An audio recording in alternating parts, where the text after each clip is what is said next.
ഇറ്റലിയിലേക്ക് പോകുമ്പോൾ യഥാർത്ഥത്തിൽ world philosophy കോൺഗ്രസ്സിൽ പങ്കെടുക്കുക, അതിന് മുന്നോടിയായി നടക്കുന്ന RVPയുടെ സെമിനാറിൽ പങ്കെടുക്കുക എന്നീ ഉദ്ദേശങ്ങൾ മാത്രമാണ് മനസ്സിലുണ്ടായിരുന്നത്. എന്നാൽ വളരെ യാദൃച്ഛികമായി അവിടെ എത്തിയ ശേഷം അന്റോണിയോ ഗ്രാംഷിയുടെ ശവകുടീരം റോമിൽ ഞങ്ങൾ താമസിക്കുന്ന സ്ഥലത്ത് നിന്ന് വളരെ അകലെയല്ല എന്ന് മനസ്സിലാക്കാൻ കഴിഞ്ഞു. ഗ്രാംഷിയുടെ ശവകുടീരം എന്നത് വാസ്തവത്തിൽ നമ്മെ വലിയ ഓർമ്മതകളിലേക്കും കാലഘട്ടത്തിലേക്കും കൊണ്ടുപോകുന്ന ഒരു വല്ലാത്ത അനുഭവമായി എനിക്ക് മാറുകയുണ്ടായി. എൻ്റെ കൂടെ ഉണ്ടായിരുന്ന വിശ്വഭാരതി യൂണിവേഴ്സിറ്റിയിലെ പ്രൊഫസർ ആയിട്ടുള്ള ഡോക്ടർ ടെറൻസും അതുപോലെ തന്നെ കേരളീയനായിട്ടുള്ള ഈ ഒരു സന്ദർശനത്തിൽ എന്നോടൊപ്പം ചരിത്രപരമായി ഇറ്റലിയും ലോകവും കടന്നുപോയ ഒരു സന്ദർഭത്തെ വളരെയധികം സമയം ആ ശവകുടീരത്തിൻ്റെ പരിസരങ്ങളിൽ ഇരുന്നും നടന്നും ചർച്ച ചെയ്യുകയുണ്ടായി. യഥാർത്ഥത്തിൽ ശവകുടീരങ്ങളിൽ സന്ദർശിക്കാത്ത ഒരാളാണ് ഞാൻ. എൻ്റെ ബാപ്പയുടെ കബറിടത്തിൽ പോലും ഞാൻ പോകാറില്ല. കാരണം ഒരാൾ മരണത്തോടുകൂടി അവസാനിച്ചു എന്ന് വിശ്വസിക്കുന്ന ഒരാളാണ് ഞാൻ. അതേസമയം അന്റോണിയോ ഗ്രാംഷിയെ പോലുള്ള ഒരാൾക്ക് അയാളുടെ ശവകുടീരത്തിന് ഇപ്പോഴും നമ്മുടെ മുമ്പിൽ എഴുന്നേറ്റ് നിന്ന് സംസാരിക്കാനുള്ള ശേഷിയുണ്ട് എന്ന് അവിടെ സന്ദർശിച്ചപ്പോൾ വാസ്തവത്തിൽ ഞങ്ങൾ അനുഭവിക്കുകയായിരുന്നു. ഞങ്ങളവിടെ പ്രവേശിക്കുന്ന സമയത്ത് തന്നെ ആ ശവകുടീരത്തിൻ്റെ കാവൽക്കാരായിട്ടുള്ള ഓഫീസ് സൂക്ഷിപ്പുകാരായിട്ടുള്ള ഇറ്റലിക്കാരുമായി സംസാരിക്കുകയുണ്ടായി. അപ്പോൾ അവർ പറഞ്ഞത് ഗ്രാംഷിയുടെ ശവകുടീരം വാസ്തവത്തിൽ ഈ ശവപ്പറമ്പിൻ്റെ പിൻവശത്തായിരുന്നു. അത് എല്ലാ വർഷവും അദ്ദേഹത്തിൻ്റെ ചരമദിനത്തിലുള്ള സന്ദർശകരുടെ ബാഹുല്യം കാരണം പിന്നീട് ഇങ്ങോട്ട് ഗ്രാംഷിയുടെ അഭ്യുദയകാംക്ഷികളുടെ അപേക്ഷ മാനിച്ചും മുന്നിലേക്ക് കൊണ്ടുവരികയാണ് ചെയ്തതെന്നാണ്. വാസ്തവത്തിൽ കാൾ മാർക്സിൻ്റെയും ശവകുടീരം ഹൈഗേറ്റ് സെമിത്തേരിയിൽ ഇതുപോലെ മാറ്റി സ്ഥാപിച്ചത് മുമ്പ് എനിക്ക് തിരിച്ചറിയാൻ സന്ദർഭമുണ്ടായിട്ടുണ്ട്. ഞാൻ സൂചിപ്പിക്കുന്നത്, ഒരു വശത്ത് ലോകം തീവ്ര വലതുപക്ഷ ആശയങ്ങളിലേക്കും വംശീയ വിദ്വേഷത്തിലേക്കും വഴുതുമ്പോഴും മറുവശത്ത് വലിയ രീതിയിലുള്ള രാഷ്ട്രീയ ആലോചനകളും പുനരാലോചനകളും പുനർവായനകളും നടക്കുന്നുണ്ട് എന്നത് നമ്മൾ തീർച്ചയായും തിരിച്ചറിയേണ്ട ഒരു വസ്തുതയാണ്. ഗ്രാംഷിയുടെ പേരമകൻ അദ്ദേഹത്തിൻ്റെ ചില അനുഭവങ്ങൾ വിവരിക്കുന്നുണ്ട്. കാരണം ഗ്രാംഷി വിവാഹം കഴിച്ചത് റഷ്യയിൽ നിന്നായിരുന്നു. അങ്ങനെ റഷ്യക്കാരിയെ വിവാഹം കഴിച്ചു എന്നതിൻ്റെ പേരിൽ ഇപ്പോഴും ഗ്രാംഷിയുടെ ശവകുടീരം ഇറ്റലിയിൽ നിലനിൽക്കുന്നത് വിദേശികൾക്ക് വേണ്ടിയുള്ള ശവപ്പറമ്പിലാണ്. ഞാനത് അവിടുത്തെ ഈ ഓഫീസിൻ്റെ ഭാരവാഹികളോട് പ്രവർത്തകരോട് ചോദിക്കുകയുണ്ടായി, എന്തുകൊണ്ടാണ് ഈ വിദേശികൾക്കുള്ള ഫോറിനേഴ്സിന് വേണ്ടിയിട്ടുള്ള ശവകുടീരത്തിൽ നിങ്ങളുടെ ഇടയിൽ ഗ്രാംഷിയെ മറവ് ചെയ്തത് എന്ന് ചോദിച്ചപ്പോൾ അവർ പറയുകയുണ്ടായി, അദ്ദേഹത്തിൻ്റെ ഭാര്യ വിദേശിയാണല്ലോ എന്നാണ്. വാസ്തവത്തിൽ ഗ്രാംഷി ജീവിതത്തിലുടനീളം പ്രത്യേകിച്ച് മുസോളിനിയുടെ തടവറയിൽ കിടന്നുകൊണ്ട് ആലോചിച്ചത്, ചിന്തിച്ചത്, എഴുതിയത് ഈ വംശീയമായിട്ടുള്ള അപരവൽക്കരണത്തിനെതിരായിട്ടായിരുന്നു എന്നതുകൂടി നമ്മൾ ഇതിനോട് ചേർത്ത് മനസ്സിലാക്കേണ്ട, തിരിച്ചറിയേണ്ട ഒരു വസ്തുതയാണ്. നമ്മൾ എവിടെ വിവാഹം കഴിച്ചു എന്നുള്ളത്, ആരെ വിവാഹം കഴിച്ചു എന്നുള്ളത് നമ്മുടെ രക്തശുദ്ധി പരിശോധിച്ചുകൊണ്ട് മനുഷ്യരെ അപരവൽക്കരിക്കുന്ന രീതിക്കെതിരായാണ് വാസ്തവത്തിൽ മുസോളിനിയുടെ തടവറയിൽ ഇരുന്നു കൊണ്ട് ആയിരക്കണക്കിന് പുറങ്ങൾ അന്റോണിയോ ഗ്രാംഷി എഴുതിയത്.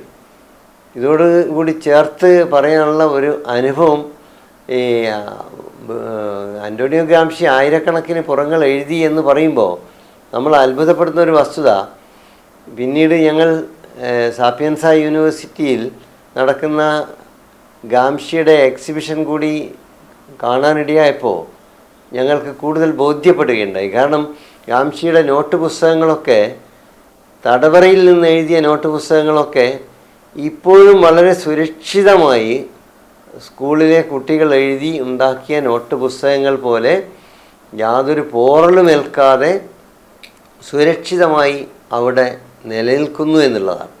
നോട്ട് പുസ്തകം, ഗാന്ധിജിയുടെ നോട്ട് പുസ്തകം എന്ന് പറയുമ്പോൾ നോട്ട് പുസ്തകങ്ങൾ എന്ന രീതിയിലൊരു വിശേഷണം കൊടുത്തു എന്ന് മാത്രമാണ് ഒരു കാലത്ത് ഞാനൊക്കെ കരുതിയത്. വാസ്തവത്തിൽ അങ്ങനെയല്ല.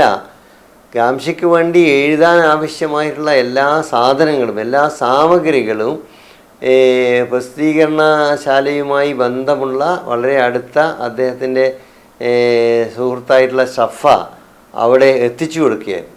മാത്രമല്ല ഗ്രാംഷി വായിച്ച പുസ്തകങ്ങൾ, പ്രത്യേകിച്ച് മാർക്സിൻ്റെയും ഏംഗൽസിൻ്റെയും ഒക്കെ ഇറ്റലിയിലും ഇംഗ്ലീഷിലുമൊക്കെ വന്നിട്ടുള്ള പരിഭാഷകൾ ഉൾപ്പെടെയുള്ള പുസ്തകങ്ങൾ, അതൊക്കെ തന്നെ അവിടെ ഇപ്പോഴും സൂക്ഷിച്ചിരിക്കുകയാണ്. പലരും കരുതുന്നത് പോലെ ഗ്രാംഷി അദ്ദേഹത്തിൻ്റെ ഓർമ്മതയിൽ നിന്ന് എടുത്ത് എഴുതിയത് മാത്രമല്ല കാര്യങ്ങൾ, പുസ്തകങ്ങളൊക്കെ തന്നെ വാസ്തവത്തിൽ അദ്ദേഹത്തിന് തടവറയിൽ ലഭ്യമായിരുന്നു. അതിനൊരു കാരണം, ഗ്രാംഷിയെ മുസോളിനി വളരെ മോശമായി അദ്ദേഹത്തിൻ്റെ തടവറയിൽ വളരെ മോശമായി വലിയ പീഡനങ്ങൾക്ക് ഇരയാക്കി എന്നുള്ളതൊരു യാഥാർത്ഥ്യമാണ്. അതേസമയം ഗ്രാംഷി തിരഞ്ഞെടുക്കപ്പെട്ട പാർലമെൻറ്റ് അംഗമായിരുന്നു. അങ്ങനെ തിരഞ്ഞെടുക്കപ്പെട്ട പാർലമെൻറ്റ് അംഗത്തിനുള്ള ഇമ്മ്യൂണിറ്റി, ആ ഇമ്മ്യൂണിറ്റി പോലും പരിഗണിക്കാതെയാണ് മുസോളിനിയുടെ ഏത് ഫാസിസ്റ്റ് ഭരണകൂടവും ചെയ്യുന്നത് പോലെ, നമുക്കറിയാലോ നമ്മുടെ ഇന്ത്യയിലായാലും ഇപ്പോൾ അടുത്ത കാലത്ത് നടക്കുന്ന സംഭവങ്ങളൊക്കെ നിരീക്ഷിച്ചു കഴിഞ്ഞാൽ ഇത്തരത്തിൽ ജനപ്രതിനിധികൾക്കുള്ള ഇമ്മ്യൂണിറ്റിയോ സാമൂഹിക പ്രവർത്തകർക്കോ സാംസ്കാരിക പ്രവർത്തകർക്കോ പത്രപ്രവർത്തകർക്കോ സാധാരണഗതിയിൽ നൽകാറുള്ള പരിഗണനകളോ ഒന്നും നൽകാത്ത അവസ്ഥ നമുക്ക് കാണാൻ പറ്റും. അത് ഏത് കാലത്തും വംശീയ വിദ്വേഷത്തിൽ അധിഷ്ഠിതമായ ഭരണകൂടങ്ങളെ സംബന്ധിച്ചിടത്തോളം അവർ, ഞാൻ നേരത്തെ സൂചിപ്പിച്ചതുപോലെ, രക്തശുദ്ധിയുടെ, മതത്തിൻ്റെ, സമുദായത്തിൻ്റെ ഒക്കെ അടിസ്ഥാനത്തിൽ മാത്രമാണ് മനുഷ്യരെ കാണുന്നതും പരിഗണിക്കുന്നതും ശിക്ഷിക്കുന്നതും രക്ഷിക്കുന്നതുമെല്ലാം. അതുകൊണ്ട് ഇവിടെ ഗ്രാംഷിയെക്കുറിച്ച് പറയുമ്പോൾ അദ്ദേഹത്തിൻ്റെ ഈ ശവപ്പറമ്പ് എന്നുള്ളത്, അല്ലെങ്കിൽ ശവകുടീരം എന്നുള്ളത് നമ്മളെ സംബന്ധിച്ചിടത്തോളം ഒരു പുതിയ അനുഭവമായി മാറുകയാണ്. ജാക്ക് ഡെറിഡ, മഹാനായിട്ടുള്ള ദാർശനികനായിട്ടുള്ള ജാക്ക് ഡെറിഡ ഈ കാലഘട്ടത്തെക്കുറിച്ച് പറയുമ്പോൾ ആവർത്തിച്ച് പറയുന്ന ഒരു കാര്യം, ഈ മരണാനന്തരമുള്ള ആളുകളുടെ ഒരു പുതിയ തള്ളിച്ചയുടെ ഒരു യുഗം കൂടിയായി നമ്മുടെ കാലം മാറുന്നു എന്നാണ്. അത് നമ്മുടെ സമൂഹം അത്രമാത്രം അരാഷ്ട്രീയവൽക്കരിക്കപ്പെട്ടത് കൊണ്ട് തീർച്ചയായും നേരത്തെ മരിച്ചുപോയ വലിയ രാഷ്ട്രീയ പ്രബുദ്ധതയുള്ള ആളുകളുടെ ഓർമ്മകൾ നമ്മളെ വേട്ടയാടിക്കൊണ്ടേയിരിക്കുന്നു, അഥവാ വേട്ടയാടിക്കൊണ്ടിരിക്കണം എന്ന ഒരു ഓർമ്മപ്പെടുത്തലാണ് അവിടെ ഡെറിഡ നടത്തുന്നത്. അത് യഥാർത്ഥത്തിൽ എത്ര മാത്രം ശരിയുമാണ്. നമ്മൾ ആലോചിച്ച് നോക്കിക്കഴിഞ്ഞാൽ നമ്മളിന്ന് അവനവൻ എന്നതിലേക്ക് ചുരുങ്ങിക്കൊണ്ടിരിക്കുന്ന ഒരു ഉദാര സമ്പദ് വ്യവസ്ഥയുടെ ഗുണഭോക്താക്കൾ മാത്രമായി വളരെ ഉപരിതലത്തിൽ പറന്നു കളിക്കുന്ന മനുഷ്യരായി മാറുന്ന ഒരു അവസ്ഥയിൽ മനുഷ്യർ മാനവികതയുടെ വിശാലമായ ആകാശങ്ങൾക്ക് വേണ്ടി സ്വന്തം ജീവൻ കൊടുത്തിട്ടുള്ള, സ്വന്തം രക്തം കൊടുത്തിട്ടുള്ള, സ്വന്തം മാംസയും മജ്ജയും എല്ലാം നൽകിയ ഒരു കാലത്തെ നമ്മൾ ഓർക്കെടുക്കുക എന്നുള്ളത്, അതിനുള്ള സന്ദർഭം ഉണ്ടാക്കുക എന്നുള്ളത് വളരെ പ്രധാനമാണ്. അതുകൊണ്ടാണ് ഞാൻ സൂചിപ്പിച്ചത്, ഈ ഗാംജിയുടെ ഗ്രേവ് യാർഡിലേക്കുള്ള യാത്രയും അവിടെ ഞങ്ങൾ ചെലവഴിച്ച സമയവും എന്നെ സംബന്ധിച്ചിടത്തോളം വ്യക്തിപരമായ ഒരു അനുഭവം എന്നത് മാത്രമായി ഞാൻ കാണുന്നില്ല.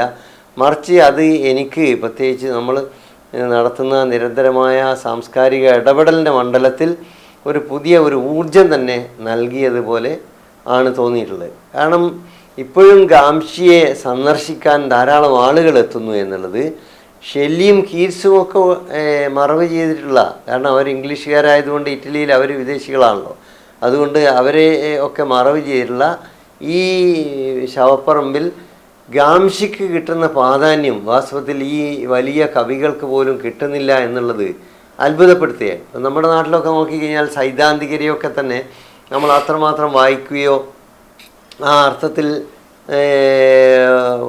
ആശ്ലേഷിക്കുകയോ ചെയ്യുന്ന അവസ്ഥ പലപ്പോഴും കാണാറില്ല. മറിച്ച് സാഹിത്യം എന്നൊക്കെ പറയുമ്പോൾ നമുക്ക് വലിയ രോമാഞ്ചം ഉണ്ടാകുന്ന അവസ്ഥയും നമ്മുടെ പ്രത്യേകിച്ച് മലയാളികളുടെ ഇടയിൽ നമുക്ക് കാണാൻ പറ്റും. പക്ഷേ അവിടെ ഇതിൽ നിന്ന് വിപരീതമായ ഒരു അവസ്ഥ കാണുമ്പോൾ നമുക്കുണ്ടാകുന്ന ഒരു ആവേശം എന്നുള്ളത് ചെറുതല്ല. കാരണം ഗ്രാംഷി അറിയപ്പെടുന്ന എന്തിൻ്റെ പേരിലാണ്? പ്രത്യേകിച്ച് സോവിയറ്റ് യൂണിയൻ്റെ തകർച്ചയ്ക്ക് ശേഷം ഗ്രാംഷിയുടെ വായന ലോകവ്യാപകമായി വലിയ രീതിയിൽ വർദ്ധിച്ചിരിക്കുന്നു എന്നുള്ളത് ഗ്രാംഷിയുമായി ബന്ധപ്പെട്ടുള്ള കൃതികളുടെയും പരിഭാഷകളുടെയും ഒക്കെ വലിയ രീതിയിലുള്ള പ്രചാരണവും ചെലവും നോക്കിക്കഴിഞ്ഞാൽ നമുക്ക് മനസ്സിലാക്കാൻ കഴിയും. അപ്പം ഗ്രാംഷി എന്തുകൊണ്ടാണ് ഇങ്ങനെ ഇത്രമാത്രം ഗ്രാംഷി വായനയിലേക്ക് ലോകം മാറിയത്? സോവിയറ്റ് അനന്തരം എന്താണ് വാസ്തവത്തിൽ ഇതിനേക്ക് ഇത്രമാത്രം ആളുകളെ ആകർഷിച്ചത്? ഇത് നമ്മൾ ആലോചിക്കേണ്ടതാണ്. അതാണ് ഞാൻ നേരത്തെ സൂചിപ്പിച്ച് തുടങ്ങിയതും പെട്ടെന്ന് തുടരാതെ പോയതുമായിട്ടുള്ള ഗ്രാംഷിയുടെ പേരമകൻ പറയുന്ന ഒരു വലിയ കാര്യം. കാരണം ഗ്രാംഷിയുടെ പേരമകൻ റഷ്യയിലായിരുന്നു. അതാണ് ഞാൻ സൂചിപ്പിച്ച അദ്ദേഹത്തിൻ്റെ ഭാര്യ റഷ്യക്കാരിയാണ് എന്നുള്ളത്. അപ്പോൾ ഈ റഷ്യയിൽ ജീവിച്ചുകൊണ്ടിരിക്കുന്ന പേരമകൻ മുത്തച്ഛനെ വലിയച്ഛനെക്കുറിച്ച് മനസ്സിലാക്കിയ ശേഷം അവന് ഗാംജിയെ പഠിക്കണമെന്ന് തോന്നി. ആ കുട്ടിയുടെ പേരും ഗാംജി തന്നെയാണ്. നമ്മുടെ നാട്ടിലെ പോലെ തന്നെ നമ്മൾ സാധാരണ പേരക്കുട്ടികൾക്ക് ഈ അച്ചാച്ചൻ്റെ പേര് കൊടുക്കുന്ന ഒരു രീതി ഉണ്ടല്ലോ മുൻകാലങ്ങളിലൊക്കെ. അതുപോലെ തന്നെ ഈ ഗാംജി ജൂനിയർ എന്നാണ്, ആൻ്റോണിയോ ഗാംജി ജൂനിയർ എന്നാണ് ഈ പേരക്കുട്ടിയുടെ പേര്. അപ്പം ഗാംജി ജൂനിയർ സംഗീതജ്ഞൻ കൂടിയാണ്. സംഗീതമൊക്കെ പഠിച്ച് സംഗീതം അവതരിപ്പിച്ച് ഓർക്കസ്ട്രയൊക്കെ നടക്കുന്നതിനിടയിൽ മുത്തച്ഛനെക്കുറിച്ച് കൂടുതൽ പഠിക്കുകയും ഇറ്റലിയിലേക്ക് പോവുകയും ഒരു കൊല്ലക്കാലം അവിടെ ചെലവഴിക്കുകയും അവിടെ ഭരണകൂടവുമായും അതുപോലെ തന്നെ ഗാംജിയുമായി ബന്ധപ്പെടുന്ന രാഷ്ട്രീയ പ്രവർത്തകരുമായും ഇടതുപക്ഷ പ്രസ്ഥാനങ്ങളുമായും ഒക്കെ വലിയ ഐക്യദാർഢ്യത്തിൽ ഏർപ്പെടുകയും അതിൻ്റെ ഭാഗമായി വലിയ രീതിയിലുള്ള പരിപാടികളിലേക്ക് അല്ലെങ്കിൽ ആസൂത്രണങ്ങളിലേക്ക് നീങ്ങുകയും ചെയ്തത് അദ്ദേഹം ന്യൂ ലെഫ്റ്റ് റിവ്യൂവിൽ എഴുതിയിട്ടുള്ള ലേഖനത്തിൽ വിശദീകരിക്കുന്നുണ്ട്. അപ്പോൾ ഞാൻ സൂചിപ്പിക്കുന്നത് ഗാംജിയുടെ ഈ പേരമകൻ പറയുന്ന ഒരു പ്രധാന കാര്യം നമ്മൾ സംസ്കാരത്തിലേക്ക് ശ്രദ്ധിക്കേണ്ട സമയമായി എന്നാണ്. അദ്ദേഹം ഇറ്റലിയിൽ പോയപ്പോൾ ആദ്യം ചെയ്തത് ഗ്രാംഷിയെ മുസോളിനി അടച്ചുപൂട്ടിയ തടവറയിലേക്ക് പോവുകയും അവിടെ ഇപ്പോഴും തടവിൽ കഴിയുന്ന ആളുകളെ വിളിച്ചു ചേർത്ത് അവർക്ക് വേണ്ടി ഒരു ഓർക്കസ്ട്ര അവിടെ നടത്തുകയുമാണ്.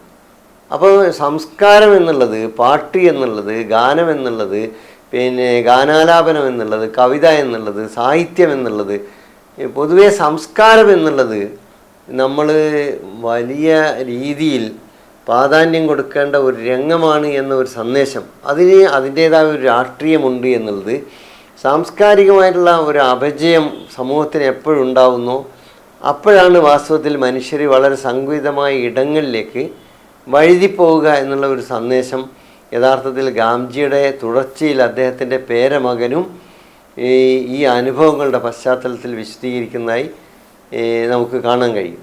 അതുകൊണ്ട് യഥാർത്ഥത്തിൽ ഗാംഷിയുടെ ഈ ശവകുടീരത്തിലുള്ള യാത്രയും തുടർന്ന് ഗാംഷി ഫൗണ്ടേഷൻ അവിടെ സർവകലാശാലയിൽ സംഘടിപ്പിച്ചിട്ടുള്ള എക്സിബിഷനും കാണുമ്പോൾ നമ്മൾ ഇന്ന് മനസ്സിലാക്കേണ്ട ഒരു പ്രധാനപ്പെട്ട ഒരു കാര്യം, മാർക്സ്, ഏംഗൽസ്, ലെനിൻ ഈ ഒരു തുടർച്ചയിൽ വാസ്തവത്തിൽ പറയാതെ പോയ, അർഹിക്കുന്ന വിധത്തിൽ സംബോധന ചെയ്യപ്പെടാതെ പോയിട്ടുള്ള ആശയാധികാര വ്യവസ്ഥ, അങ്ങനെയാണ് വാസ്തവത്തിൽ ഗ്രാംഷി മുന്നോട്ട് വെച്ച പരികൽപ്പനയെ നമ്മൾ ഇന്ന് സമീപിക്കേണ്ടതെന്നാണ് എനിക്ക് തോന്നുന്നത്. കാരണം സാമ്പത്തിക വ്യവസ്ഥയെക്കുറിച്ച് നമ്മൾ ധാരാളം പറയാറുണ്ട്, പറയേണ്ടതുമാണ്.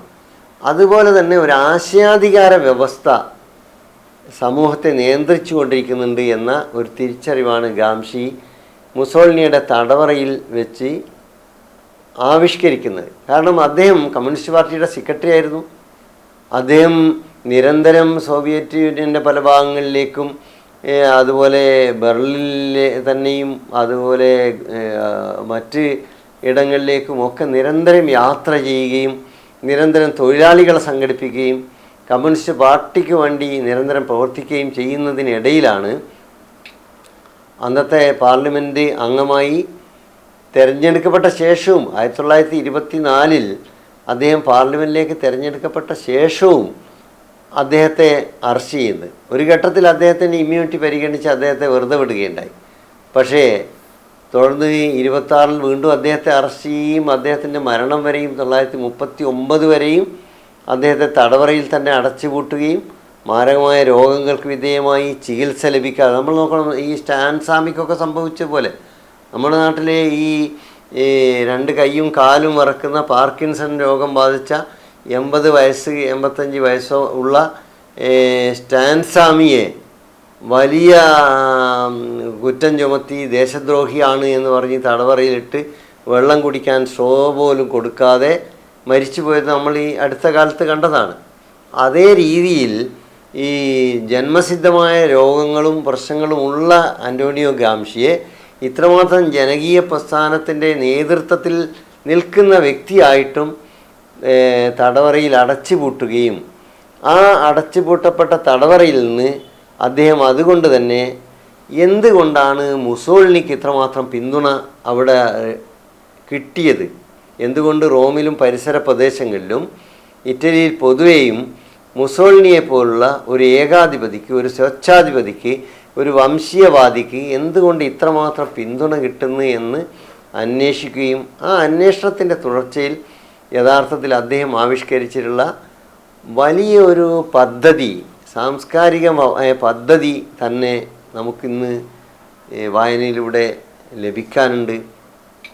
അത് ഈ ആശയാധികാര വ്യവസ്ഥ എന്ന് ഞാൻ മലയാളത്തിൽ വിവർത്തനം ചെയ്യാൻ ആഗ്രഹിക്കുന്ന ഹെജിമണി എന്ന് പറയുന്ന അദ്ദേഹത്തിൻ്റെ സങ്കല്പനമാണ്. വാസ്തവത്തിൽ ആ ഒരു സങ്കല്പനവുമായി ബന്ധപ്പെട്ട വളരെ വിശദമായ സംവാദങ്ങൾ, വിശദമായ അന്വേഷണങ്ങൾ, വിശദമായ അപഗ്രഥനങ്ങൾ നമുക്ക് ഇനിയും നടത്തേണ്ടതുണ്ട്. അതുകൊണ്ട് ഗാംജിയെ അദ്ദേഹത്തിൻ്റെ മറവ് ചെയ്ത അദ്ദേഹത്തിൻ്റെ ശവകുടീരത്തിൽ പോയി സന്ദർശിച്ച് അനുസ്മരിക്കുമ്പോൾ യഥാർത്ഥത്തിൽ ഗാംജി ഇപ്പോഴും ലോകത്തോട്, പ്രത്യേകിച്ച് വംശവെറിയിൽ അകപ്പെട്ടുകൊണ്ടിരിക്കുന്ന വർഗീയവാദങ്ങളിലേക്കും സംഘടിതമായിട്ടുള്ള വിദ്വേഷത്തിലേക്കും അകപ്പെട്ടുകൊണ്ടിരിക്കുന്ന മനുഷ്യരോട് ഗാംജി അവിടെ ആ കുഴിമാടത്തിൽ നിന്നു നിരന്തരം സംസാരിച്ചു കൊണ്ടിരിക്കുകയാണ് എന്നാണ് എനിക്ക് അനുഭവപ്പെട്ടത്. ആ സംസാരത്തെ ഒരിക്കൽ കൂടി നമുക്ക് തിരിച്ചു പിടിക്കാൻ കഴിയട്ടെ എന്ന് മാത്രമാണ് ഈ സന്ദർഭത്തിൽ എൻ്റെ മറ്റ് ഭാഗങ്ങൾ വിശദമായി പ്രതിപാദിക്കേണ്ടതുള്ളത് കൊണ്ട് ഈ ഭാഗം എനിക്ക് തോന്നുന്നത് ഇതിവിടെ അവസാനിപ്പിക്കാമെന്നാണ്.